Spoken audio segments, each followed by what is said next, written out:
Next आज हम लोग चल रहे हैं पार्ट 27 में, ठीक है ना। पिछले वीडियो में हम लोग क्या पढ़ रहे थे, कैन के बारे में पढ़े थे हम लोग एक्टिव वॉइस में, कि मैं तुम्हारी मदद कर सकता हूँ, मैं अंग्रेजी बोल सकता हूँ, सकती हूँ, इस तरह का वाक्य था। मैंने करता काम कर रहा था वहाँ पे, ठीक है ना। मैं अंग्रेजी पढ़ा सकता हूँ, आई कैन टीच इंग्लिश। तुम हमसे कल मिल सकते, you can see me tomorrow. और वो कार खरीद सकती है, सी कैन बाय ए कार। कितना आसान था ना, 1 to 6 फॉर्म में सारे सब्जेक्ट के साथ में पूरा। आज उसका पैसिव हम लोग पढ़ रहे हैं। पैसिव का मतलब हम बता चुके थे उसमें थोड़ा सा, फिर हम हिंट कर रहे हैं। पैसिव मतलब क्या होता है, जब किसी के द्वारा काम होता है, कर्ता के द्वारा नहीं, एजेंट के द्वारा, ऑब्जेक्ट के द्वारा, ठीक है ना।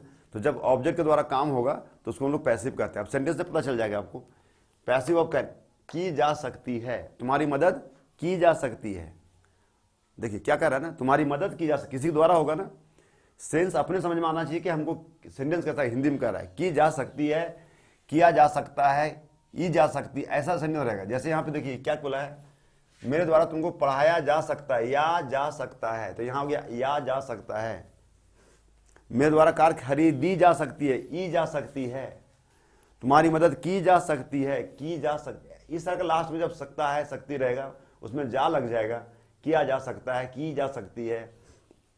आपको समझना है कि वो हमारा पैसिव वॉइस का सेंटेंस, एक्टिव का नहीं है। और जब पैसिव वॉइस हमको समझ में आ जाता है कि सेंटेंस लग रहा है सुनने से कि किसी द्वारा काम किया जा सकता है, मैं इसको नहीं कर सकता हूं, ठीक है, तब वो कहलाता है पैसिव वॉइस। क्लियर है पैसिव वॉइस का कॉन्सेप्ट थोड़ा सा। अब यहां देखिए इसका स्ट्रक्चर क्या लिखा है, ऑल सब्जेक्ट यहां डाल दीजिए, कैन डालिए, बी डालिए, V3 बाय प्लस ऑब्जेक्ट। आपकी जानकारी के लिए आपको पता है कि वॉइस जो है वो हमेशा V3 ही लेता है। इसलिए मैं बहुत शुरू से बोलता हूं कि हिंदी माध्यम के मेरे प्यारे बच्चे, आप अंधेरे में ना रहें, डार्क में ना रहें, मिसअंडरस्टैंडिंग, गलतफहमी में ना रहें कि आप इंग्लिश ग्रामर पढ़ के अंग्रेजी बोल लेंगे, ठीक है ना। आपसे मेरा रिक्वेस्ट है, कृपया करके आप 1 to 3 फॉर्म आप जरूर रट लें। अगर आप नहीं रटेंगे तो कोई भी, जितना मेरा दोस्त लोग पढ़ा रहा है यूट्यूब में, मेरे टीचर पढ़ा रहे हैं, अच्छे टीचर पढ़ा रहे हैं, पर आप वहाँ पे सफल नहीं हो पाएंगे। क्योंकि आदमी का जो कहावत है कि बैंक दूसरे के हाथ में गया हुआ पैसा और पुस्तक में लिखी हुई विद्या समय पर काम नहीं आती है। तो आपका नॉलेज ग्रामर का पढ़ सकते हैं कहीं से भी, ग्रामर का ज़्यादा चैप्टर नहीं है, ठीक है ना। ग्रामर बहुत आसान है, लेकिन आप फंसेंगे V3 में, V2 में और V1 में, ठीक है ना। वर्ब का लिस्ट अगर आप नहीं याद करेंगे तो आपसे अंग्रेजी नहीं हो पाएगी।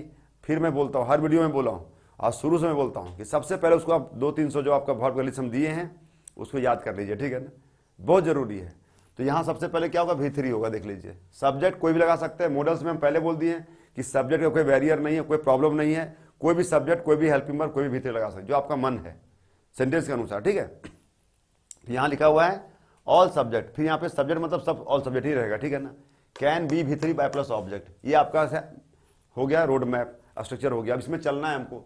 तो सेंटेंस क्या लिखा हुआ है, मेरे द्वारा तुमको पढ़ाया जा सकता है। अगर द्वारा लिखा हुआ रहेगा तब तो कोई भी समझ जाएगा ना कि किसी द्वारा काम हो रहा है, लेकिन हर जगह द्वारा लिखा हुआ नहीं रहेगा, रहना भी नहीं चाहिए। अब देखिए यहाँ पे नीचे लिखा हुआ डायरेक्ट पैसिव, अंग्रेजी सीखी जा सकती है, सीखी जा सकती है, ई जा सकती है, आ गया ना। किसके द्वारा, मेरे द्वारा, तुम्हारे द्वारा, उसके द्वारा। तो यहाँ तो लिखा हुआ नहीं द्वारा ना, पर आपको समझना है।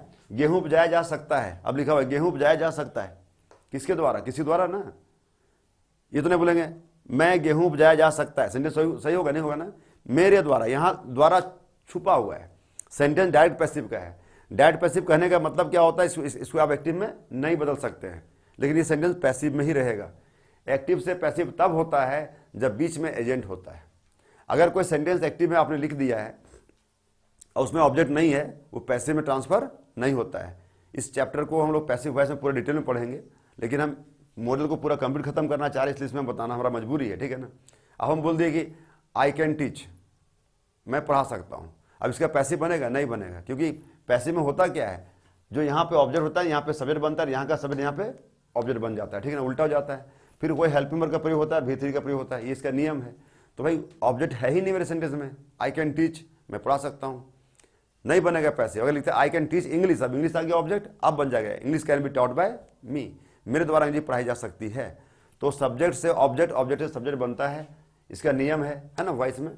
तो सबसे पहले सेंटेंस को देखिए, की जा सकती है, किया जा सकता है, ऐसा रहेगा पहचानने का तरीका। आप हिंदी में पहले पहचान जाइए, देखिए ये हिंदी का लास्ट रहेगा। क्या बोल रहा है, सीखी जा सकती है, उपजाया जा सकता है, किसी द्वारा काम किया जा सकता है।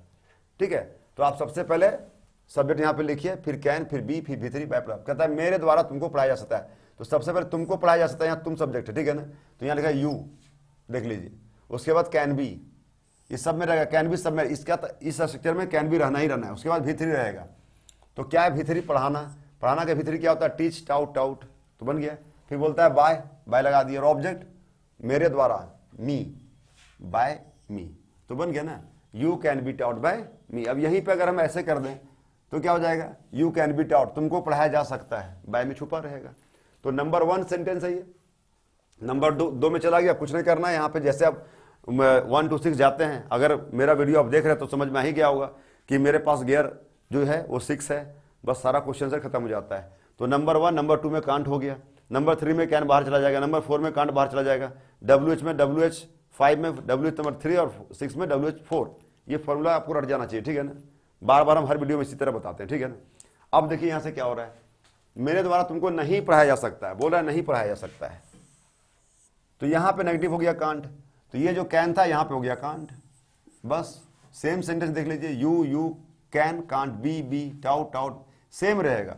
नंबर 1 से 2 में जाना बहुत ही आसान है, सिर्फ ये ऐसा करना है हमको। देखिए बस कॉमा देना है, और यहाँ पे अगर इज है तो यहाँ पे ऐसे करके इजेंट कर देना है, ओ को हटा के ऊपर में कॉमा दे देना है, इजेंट बन गया। तो 1 से 2 जाना तो कोई प्रॉब्लम है नहीं।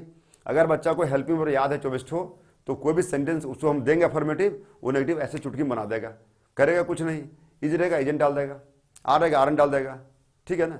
हम भी यहाँ पे वही किए, कैन था देखिए कांट कर दिए, नंबर 1 सेंटेंस 2 में बदल गया, लिखना भी नहीं पड़ेगा, सो इजी। अब कहता है क्या, जैसे यहाँ पे क्या आता है, कोड नंबर 3 आता है, आप कीजिए। कोड नंबर 3 का फार्मूला क्या है कि कैन बाहर निकल जाएगा, 1 से बनता है 3, ये देखिए ये है कैन, यहाँ पे आ गया है ना, और ये यू यहाँ था, यहाँ बस 1 सेंटेंस जो आपका रहेगा नंबर 1 में, उसको आप क्रॉस मल्टीप्लाई करेंगे सब्जेक्ट ऑफ हेल्पिंग वर्ब का, वो 3 में बदल जाएगा। तो यहाँ देखिए क्या था, यू कैन यू। इस क्या का कोई अंग्रेजी नहीं होता है, मैं चिल्ला चिल्ला के बोलता हूँ हर वीडियो में कि हिंदी के जितने भी सेंटेंस क्या से शुरू होते हैं उनकी अंग्रेजी व्हाट कभी नहीं होता है, बच्चे कंफ्यूज ना रहें। वो है helping verb question, helping verb जैसे बाहर करते हैं क्या अपने आप वहां पे आ जाता है, ठीक है ना। हाँ वही क्या जब कर्ता के बाद रहेगा, जैसे तुम क्या पढ़ते हो, तुम क्या खाते हो, तुम क्या सोचते हो, तब यहाँ पे व्हाट लगेगा। लेकिन क्या तुम खाते हो, क्या तुम पढ़ते हो, क्या तुम सोचते हो, व्हाट नहीं होगा। क्लियर है? तो आप देख लीजिए यहाँ पे नंबर 1 से नंबर 3 बनाना कितना आसान होता है। Can you be taught by me, कहता है क्या मेरे द्वारा तुमको पढ़ाया जा सकता है, क्वेश्चन पूछ रहा है।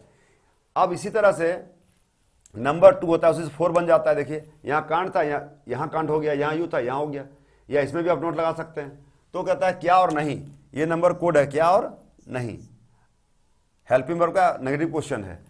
तो क्या मेरे द्वारा तुमको नहीं पढ़ाया जा सकता है, can't you be taught by me. इसमें कुछ चेंजिंग है, जरा देखिए ध्यान से। यहाँ कैन था, यहाँ सिर्फ कांट कर दिए, same sentence, you be taught by me, you be taught by me. कितना आसान है बताइए। तो समझने के बाद इंग्लिश बहुत आसान हो जाता है, ठीक है ना। नहीं समझे आप तो बहुत कठिन है, तो आप ट्राई टू अंडरस्टैंड, ठीक है ना। आप समझिए इसको, you can be taught by me, you can't be taught by me. तुम मेरे द्वारा पढ़ाए जा सकते हो, तुम मेरे द्वारा नहीं पढ़ाए जा सकते हो। Can you be taught by me, क्या तुम मेरे द्वारा पढ़ाए जा सकते हो, और can't you be taught by me, क्या तुम मेरे द्वारा नहीं पढ़ाए जा सकते हो। 1 2 3 4 बना तो अपने आप सब बन गया। अब इसका फार्मूला क्या कहता है, 5 का, WH नंबर 3, मेरे द्वारा तुमको कैसे पढ़ाया जा सकता है। तो सबसे पहले यहाँ पे बोलता है WH डालिए, तो हम डाल दिए WH हाउ। देखिए यहाँ पे फार्मूला देखिए आप, WH कौन है वर्ड, ये है कैसे, हाउ डाल दिए। और क्या बोलता है फिर, 3 नंबर को डालो। अब यहाँ पे मेरे द्वारा तुमको पढ़ाया जा सकता है, अगर इसको निकाल दिए तब बचता है, नंबर 1 बचता है, और डालने क्या बोल रहा है 3, लड़का इसी में फंस जाता है। सेंटेंस में यहाँ लिखा हुआ है क्या, मेरे द्वारा तुमको पढ़ाया जा सकता है, कैसे को हटा दिए तो सेंटेंस तो नंबर 1 हो गया। देख लीजिए यहाँ से, मेरे द्वारा तुमको पढ़ाया जा सकता है, और कोड क्या कर रहा है 3, लड़का इसी में फंसता है। तो 3 का यहाँ पे 1 लिखा हुआ है, तो लड़का क्या करता है, WH के बाद ये क्वेश्चन डाल देता है, you can be taught by me, how you can be taught by me, wrong हो जाएगा। 3 नंबर डालना है तब WH बनता है। तो 3 यहाँ पे आपका यहाँ लिखा हुआ है, देखिए यहीं पे अगर हम WH डाल देंगे 3 में तो ये 5 बन जाएगा, जाने की जरूरत भी नहीं पड़ेगा, ठीक है। तो how can you be taught by me, तो यहाँ सावधान रहें कि WH क्वेश्चन जब भी आप बनाते हैं तो 3 में WH डालिएगा, ठीक है ना। यहाँ 3 नंबर है, देख लीजिए। फिर कहता है नंबर 6 में WH नंबर 4, मेरे द्वारा तुमको कैसे नहीं पढ़ाया जा सकता भाई, कैसे नहीं पढ़ाया जा सकता बताओ। तो यहाँ पे कैसे का अंग्रेजी हो गया हाउ। और नंबर 4, तो 4 देखिए यहाँ पे लिखा हुआ है आपका कांट यू, इसे हम उतार दें यहाँ पे, ये कोड नंबर 4 है, ये कोड नंबर 3 है। यहाँ का कोड अगर आप गलत कर देंगे, यहाँ पे 1 और 2 डाल देंगे तो सेंटेंस हो जाएगा रॉन्ग। तो इस तरह से आप पैसिव वॉइस भी बना सकते हैं बिना वॉइस पढ़े, कोई जरूरत नहीं है। तो इस तरह का सेंटेंस किया जा सकता है। अब देखिए डायरेक्ट पैसिव पूछे, यहाँ पे एग्जांपल लिए हम, ठीक है ना। इंग्लिश कैन बी लर्नड, अंग्रेजी सीखी जा सकती है। व्हीट कैन बी ग्रोन, गेहूं उपजाया जा सकता है। How many of you can be taught, तुम में से कितने लोगों को पढ़ाया जा सकता है। All of you can be taught, तुम में से सभी लोगों को पढ़ाया जा सकता है। क्रिमिनल कैन बी हैंग्ड, अपराधियों को फांसी पे लटकाया जा सकता है। हु कैन बी टॉट, किसको पढ़ाया जा सकता है या किसको किसको पढ़ाया जा सकता है। जितना सब्जेक्ट है सब इसमें आप डाल सकते हैं। जितना सब्जेक्ट, 6 सब्जेक्ट था, 6 सब्जेक्ट डाल सकते हैं, 6 फॉर्म तक जाएगा। 2+V1 का भी यूज कर सकते हैं, जगह यहाँ पे नहीं है। नेक्स्ट वीडियो में हम तो बनाएंगे तो जगह थोड़ा सा रहेगा, उसमें बताएंगे आपको हम। 2 भी डाल सकते हैं, 4 डाल सकते हैं, जो त्रिशूल मेरा था सब डाल सकते हैं, ठीक है ना, आराम से। तो ये कैन का पैसिव वॉइस है, 1 to 6 फॉर्म में देख लीजिए, ठीक है ना। आपकी मदद की जा सकती है। कैसा सेंटेंस है, passive. You can be help, ठीक है ना। अंग्रेजी बोली जा सकती है, इंग्लिश कैन बी स्पोकन। पैसा कमाया जा सकता है, मनी कैन बी अर्नड, ठीक है ना। इस तरह का सेंटेंस हम लोग पैसिव वॉइस में देखते हैं। हमेशा V3 याद रखिए, देखिए यहाँ V3 लिखा हुआ है। तो कैन का एक्टिव पढ़े थे हम लोग 26 में, 27 पार्ट में पढ़ रहे हैं पैसिव।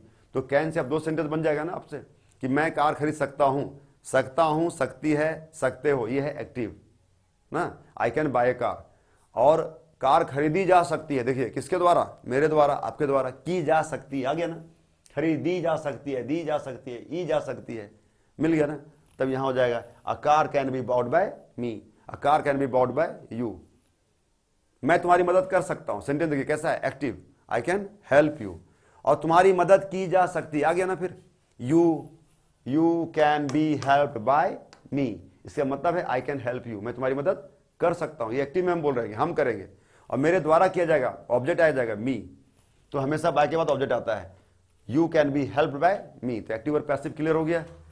आगे हम लोग देखेंगे इसमें 28 में बनने के लिए, कि मैं IAS बन सकता हूं, तुम अमीर बन सकते हो, है ना, वह नेता बन सकता है, वो डॉक्टर बन सकती है, तुम डॉक्टर कैसे बन सकते, इस तरह का वाक्य को आगे हम लोग देखेंगे। तो कैन से हमारा 3 तरह का वाक्य हो जाएगा, सारा कहानी खत्म हो जाएगा। अगला वीडियो मिलते हैं।